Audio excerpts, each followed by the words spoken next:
बेटी का नाम नादिया है और ये आज शुक्रगुजारी के साथ खुदावंद के घर में गवाही देने आई है, क्योंकि जिस जगह पे ये जॉब कर रही थी बहुत से लोगों को सेम प्रॉब्लम है। सुनिए गौर से, जिस जगह पे ये जॉब कर रही थी वहां के मैनेजर ने इसे फ्राइडे की ऑफ से मना कर दिया, लेकिन ये कंटिन्यूसली दुआ करती रही और खुदावंद के घर में आने की चाह थी इसके अंदर, और खुदावंद ने इसके मैनेजर को चेंज किया और वो मैनेजर ने कहा कि आप फ्राइडे की भी ऑफ लें और जो टाइमिंग आपको सूटेबल है उसी टाइम पे आप अपनी ड्यूटी का स्केड्यूल बनाएं। यीशु के नाम को जलाल दे।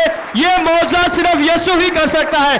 अगर आपकी जिंदगी में आप मौजूदा चाहते हैं तो आप अपनी जिंदगियों की बेस्ट से बेस्ट ताली बजाएं यीशु के जलाल के लिए।